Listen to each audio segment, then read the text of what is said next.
And in this episode of the Locked On NBA Big Board Podcast, me and my brother James, we are going to give out Christmas gifts for the top prospects in the 2024 NBA Draft. We are going to give each prospect, matter of fact, 2 gifts of what we believe will help them maximize their potential and maximize their draft stock for 2024. So stay tuned for this Christmas edition of the Locked On NBA Big Board Podcast.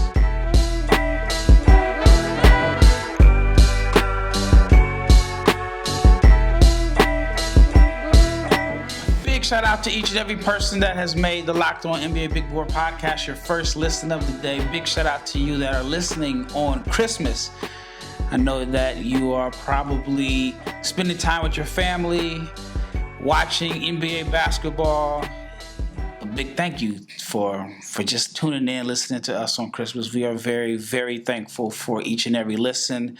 And I'm glad to be home. I was gone it was a little over 2 weeks. I lost my voice in the process, but I'm glad to be home, glad to be able to record here with my dog James, man. So, Merry Christmas, brother. Yeah, Merry Christmas, man. It's the first time I ever wore a Christmas shirt in my life, man. Yeah, man. If you're watching on YouTube, I got the antlers. I'm trying to be festive. Yeah. Not usually the most festive. Me neither. But, I'm trying to, wear the Christmas colors. I got a son now, so I think that changes things. But I haven't done the matching pajamas pictures or anything like that. We thought about doing it, but nah. I haven't done the PJs yet. All right, let's give out these Christmas gifts. Go ahead. All right. Let's start with the guards. I mean, we can divide this into 3 episodes. I mean, we have time. So we'll do 3 episodes. We'll do guards, wings, and bigs. And then I'll give a gift or James will give a gift. We'll just go back and forth giving out Christmas gifts that we believe will help each prospect maximize their draft potential. All right, I got one for you. Go ahead. Isaiah Collier. If you could give Isaiah Collier any gift in the world that would help him maximize his draft stock, what would that be?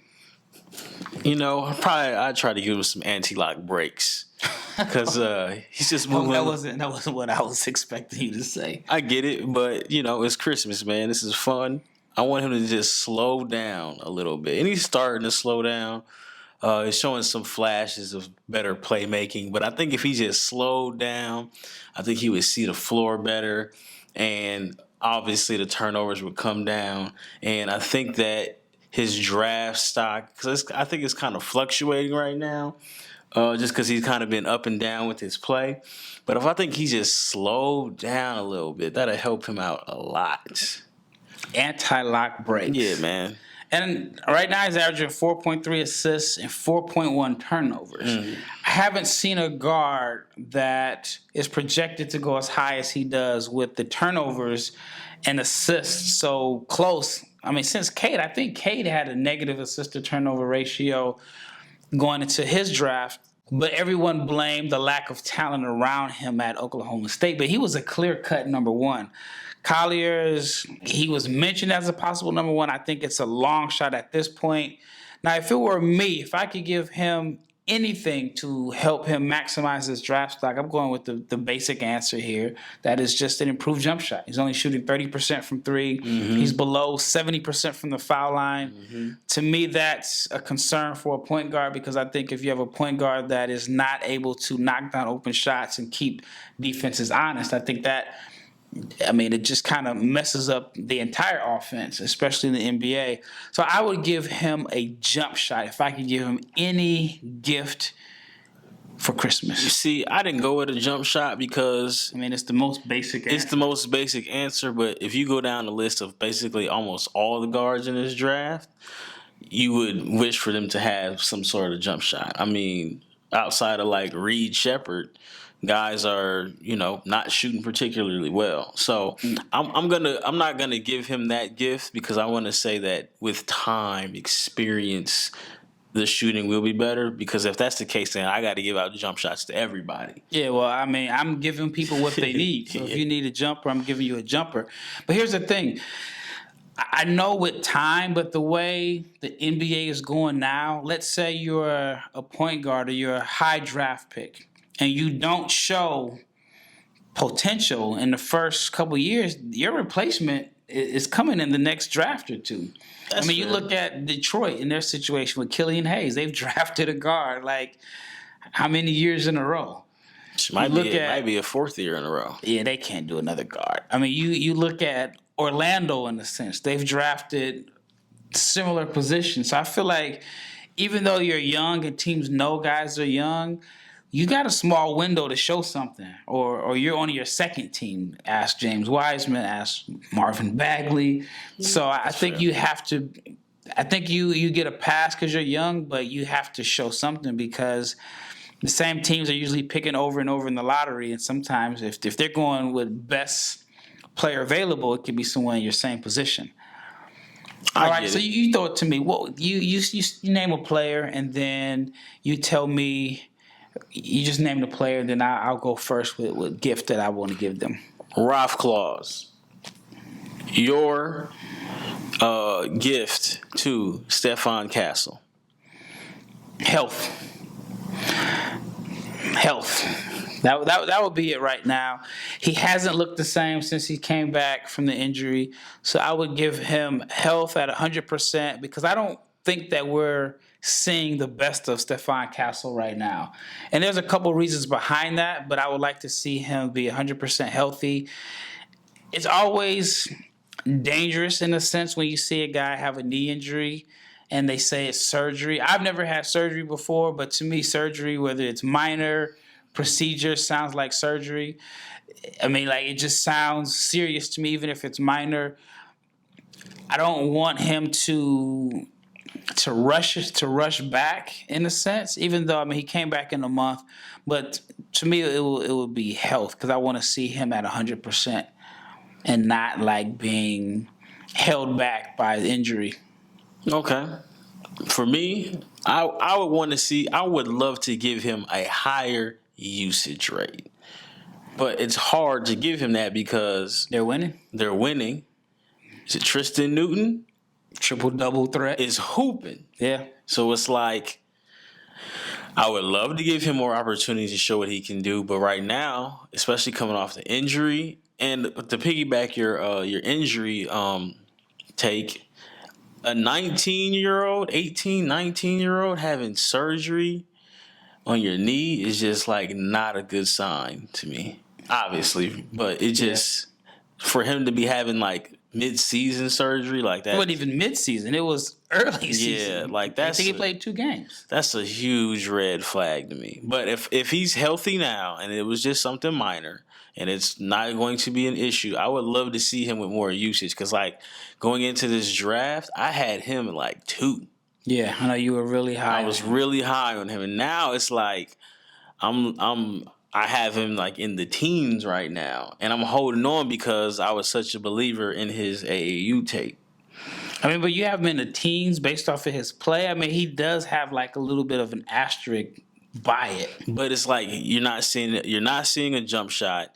You're not seeing him take jump shots because he is timid. He's catching the ball in the corner, ripping through, stepping out of bounds, or passing up open jump shots.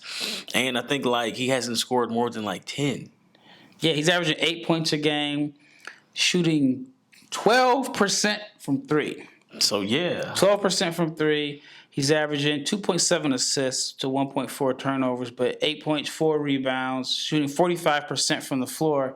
And you're right. I mean, he hasn't had a double-figure game since November 11th. I mean, like, I'm not good at math, but I could probably add up all his points. I mean, he's had 3.7, so that's 10. He scored like 28 points since he's been back.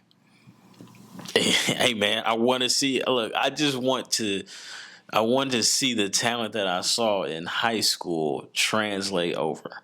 So I don't know. I don't know if he keeps this up. Does he come back for a second year? Do you roll the dice and say, you know what, this draft is wide open? No, you don't. You don't go back for a second year.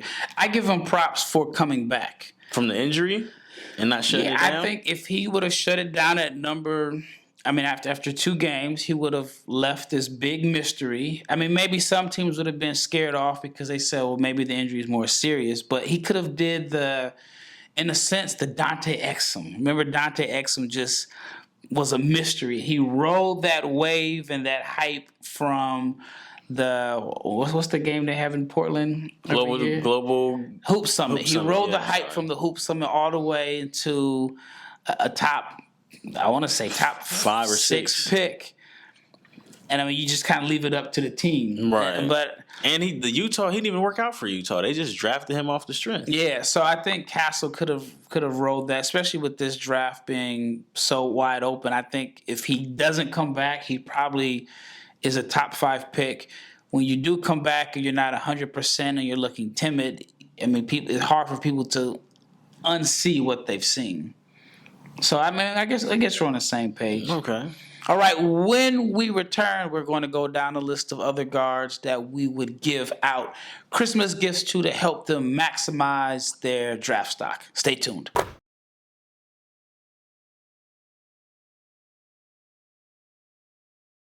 Locked On Sports Today, you got to check it out. It is the absolute first 24/7 streaming channel on YouTube. Check out Locked On Sports Today.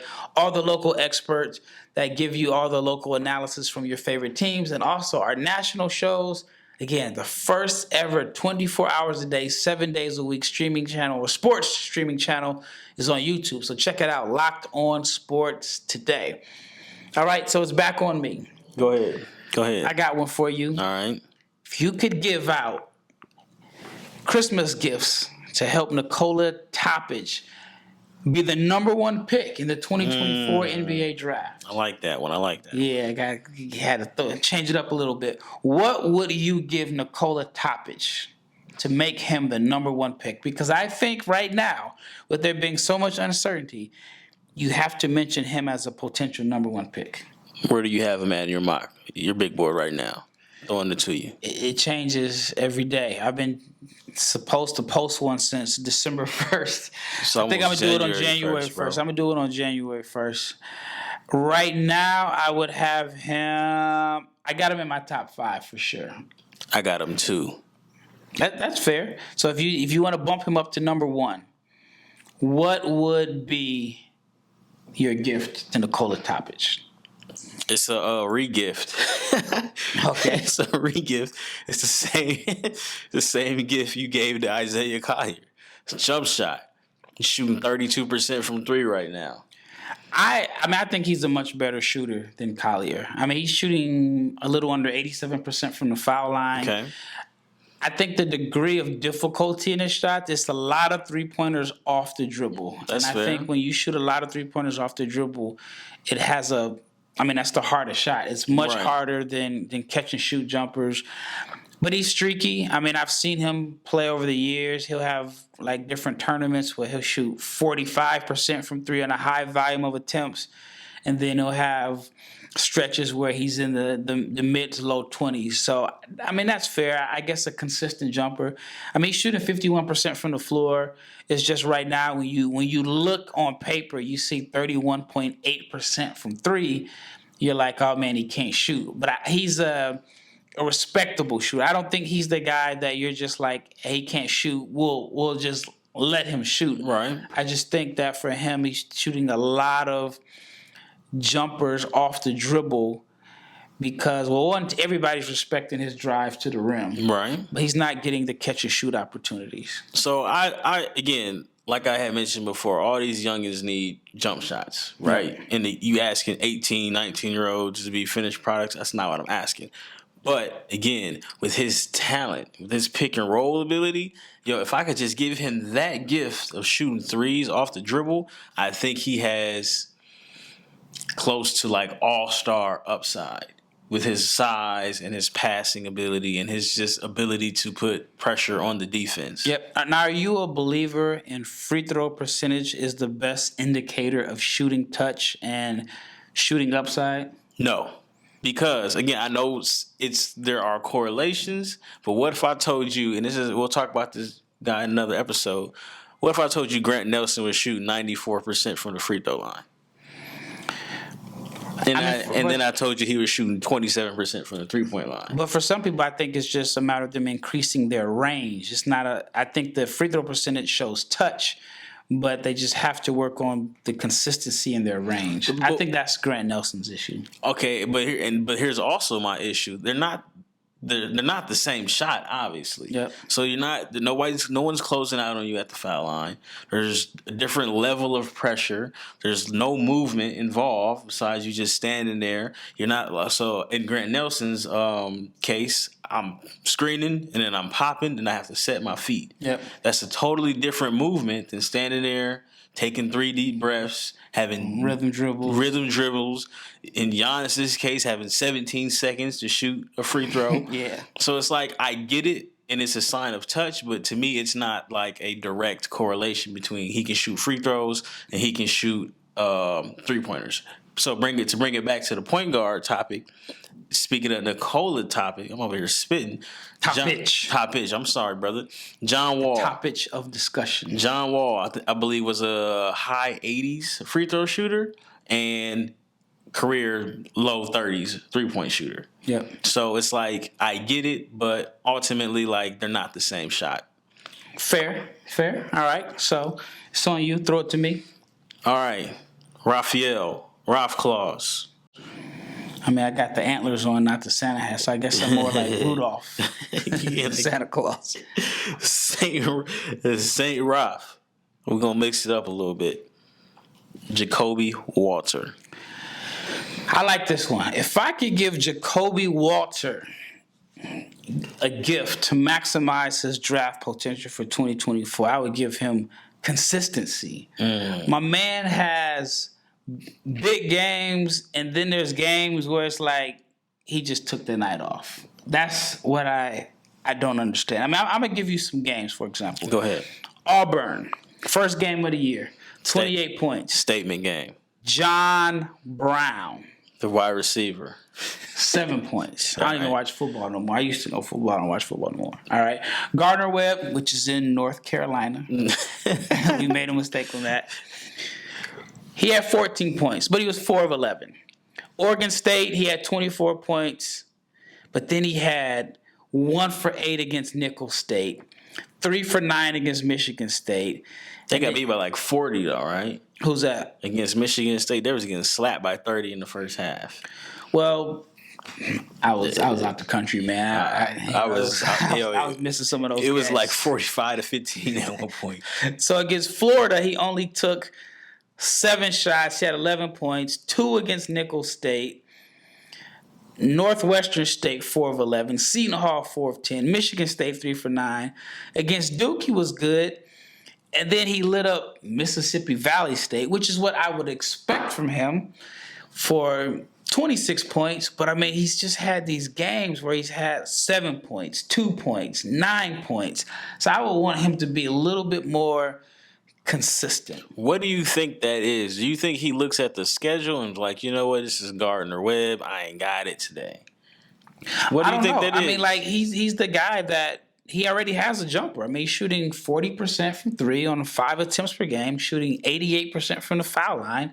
So the shooting, which is the concern for most of the guards, that is not his issue. Right. But for him, it's just, I don't know. I just think like there's a different level of mental preparation for each game. Is that a red flag to you in the NBA when, if he's a top 5 pick, you're going to go to a bad team, right? So if he goes to Washington for whatever reason, right, and you see the Pistons on the schedule, do you think he is going to be locked in enough for that game?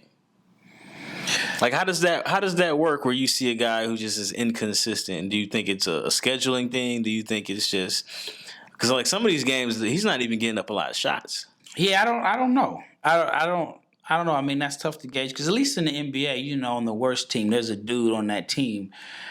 K can get you 40. Yeah, that's true. I mean, that you may have some type of rivalry with or whatever. So, I mean, there's not going to be a Detroit Pistons team losing 26 straight every single year. I mean, there's going to be bad teams all the time. But I don't know. I mean, that's just like a mystery in a sense. That's why I would give him a gift of consistency. What about you? What would you give Jacobe Walter? My biggest issue with him was his playmaking, and he's starting to find guys. I would love to give him just a little bit more sauce off the dribble. Because he sauce is off the dribble to get to the rim. To get to the rim, yes. I do think that he does have the potential to be a 3-level scorer, but I agree. I would like to see him have a little bit more shake and bake.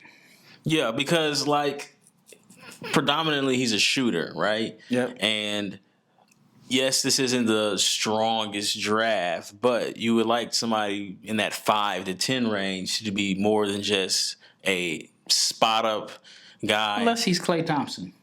Is he Klay Thompson? I don't know. I mean, I think he's not as big as Klay, but if he ends up being Klay, where he's a guy that is a deadly 40% shooter that plays defense, that can attack a closeout, but it's more so like on the one dribble pull-ups, I'm sure you would take that. What about my KCP comparison?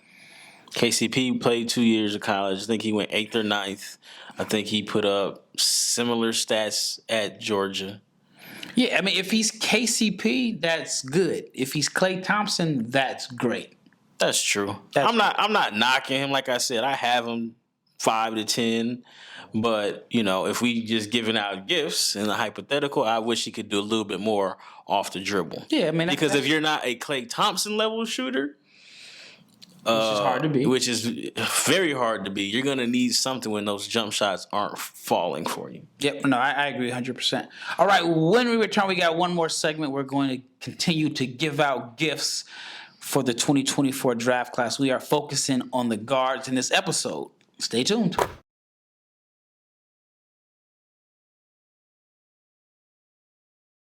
All right. Last segment.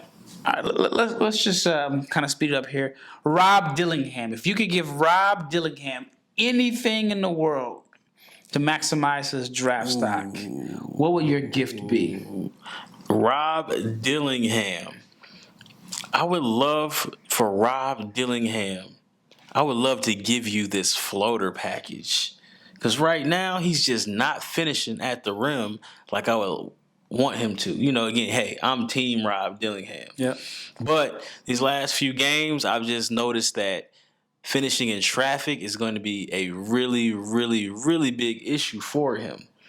And I just think he needs to use a floater because he's trying to get to the rim and he's not finishing. And like I said, it's only going to get tougher from here. Like he gets there, but there'll be more spacing in the NBA. There will, and there'll be more. Well, I can't really say that. I mean, obviously the rim protectors will be better in the NBA, so he will need the floater, but I don't think the lane is going to be as congested unless you're playing for the Lakers, starting Cam Reddish, Dorian Prince, Anthony. Bro, that's wild. But they won. They won with that lineup. They beat OKC. But they got the Celtics. But even then, though, like Rob he's athletic. I want to see a floater package because again, you just can't take on guys every single trip down the court in the paint. And like I said, I'm still very high on him. He's he's cooled off some since we dropped that tape, but he's still been very productive.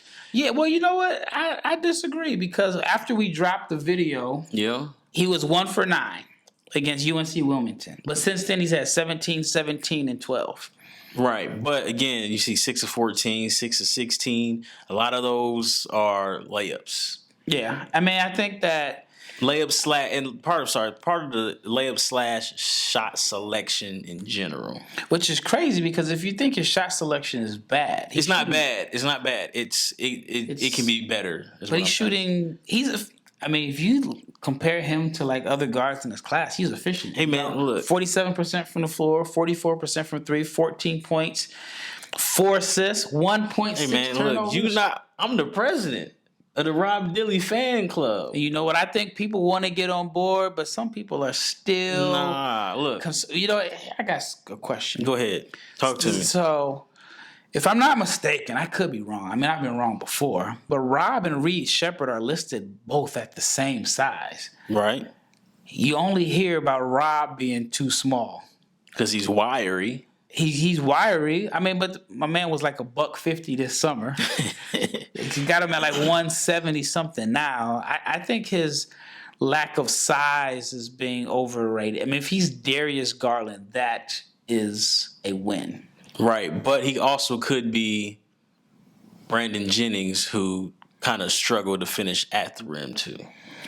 Brandon Jennings was off to a great start to his career. I don't know what happened after that. I mean, I don't know if that 50 ball was his 7th game of his career, made the expectations too high.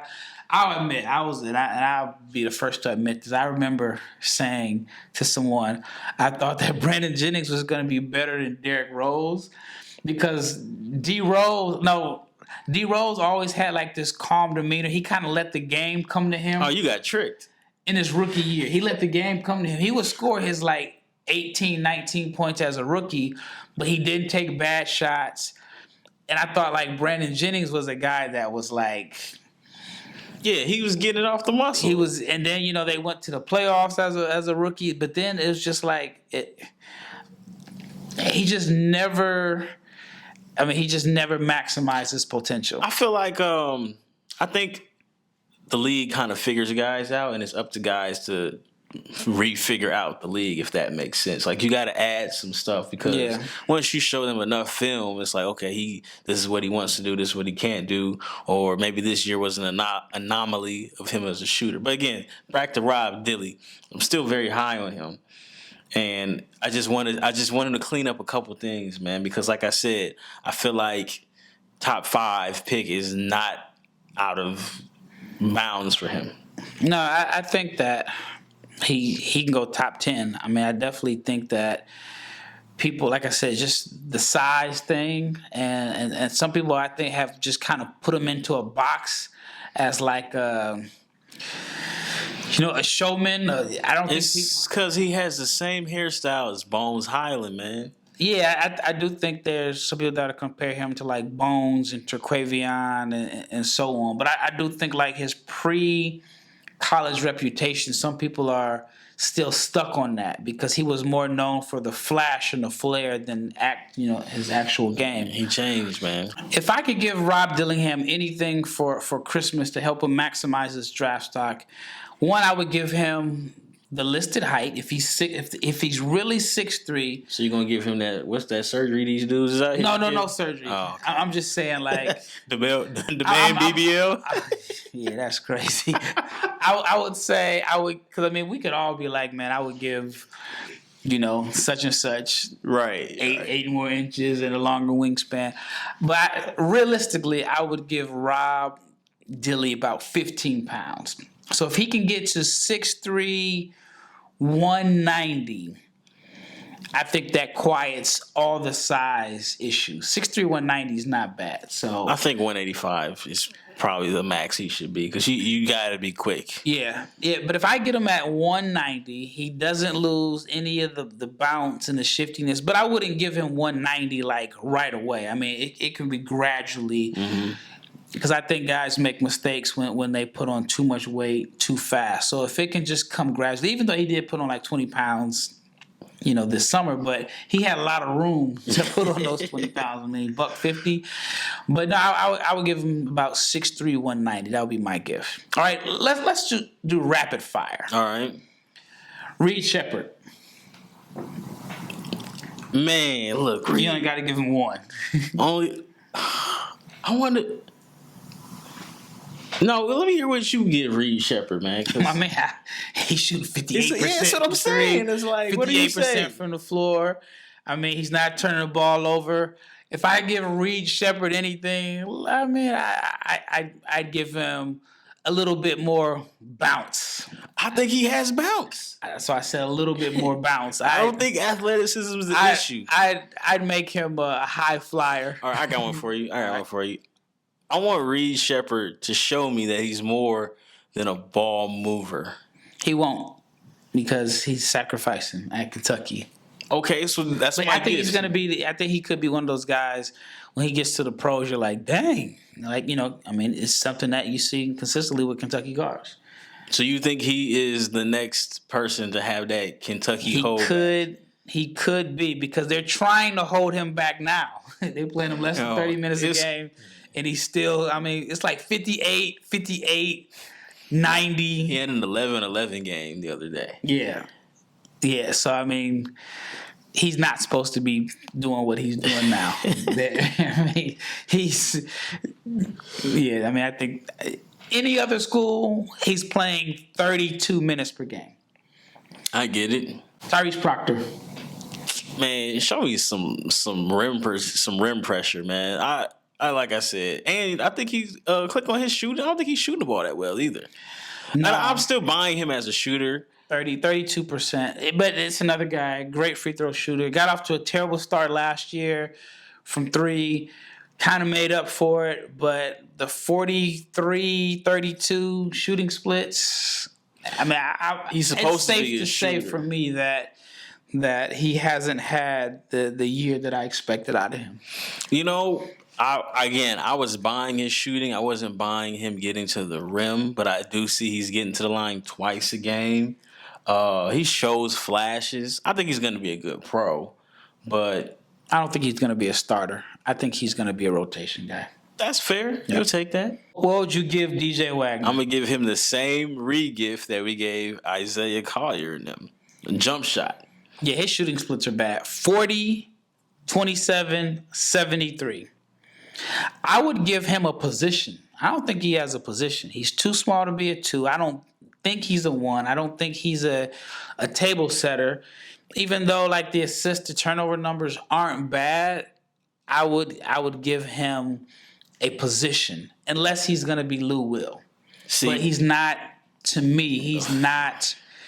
He's a gifted scorer. Don't get me wrong. He's a very, very gifted scorer, but I don't know how much it translates without a jump shot.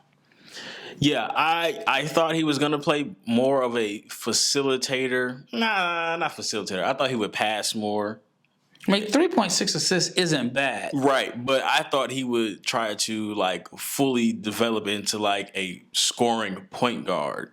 Not somebody, like, his assists are him getting downhill and he's making plays. Don't that's great.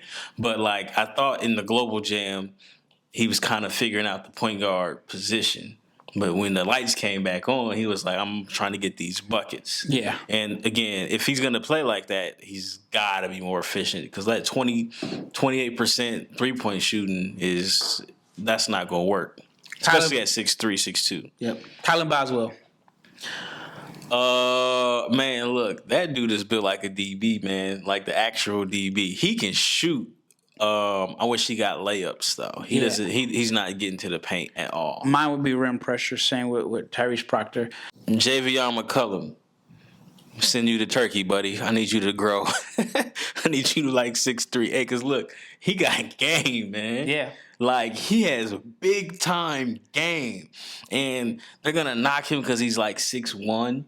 I don't really care about that stuff, but like he does everything that you want your point guard to do. If Kylan Boswell is getting a first round grade, I don't see why Javion McCullum wouldn't get one. I feel like he's just a better basketball player than him. Like he does everything. He gets to the basket. He's creative. He's shifty. He can shoot. Like he got it. You think he's a better passer? Yes. Okay. And last one, Trey Alexander. Shout out to Creighton. Hey man, I like Trey Alexander game. I want to give him a 3-ball off the dribble because his middle game is perfect. His pace is perfect. He does a lot of great things. He just doesn't shoot threes off the dribble. Yeah. I mean, I would say consistent jumper. Yeah. I mean, shooting about 5 threes a game, but he's at 28%, which is tough because he's, a junior? He's been around for a while. You know, he used to play for D1 basketball here. I was looking at him. I'm like, yo, he looks real familiar, man. He used to play for D1 basketball. So he did play some AAU basketball in Dallas. Well, that wraps up this episode of the Locked On NBA Big Board Podcast. We're giving out Christmas gifts. I mean, we can't cover every guard, but we will cover every guard at some point this season. In the next episode, we are going to continue giving out Christmas gifts because this is the season and to give gifts, and we're going to give out Christmas gifts to the wings and see what gifts that we can give the top wings in the 2024 NBA draft class to help them maximize their draft stock. Once again, it's Rafael Barlowe, my brother James, and we are out. Merry Christmas.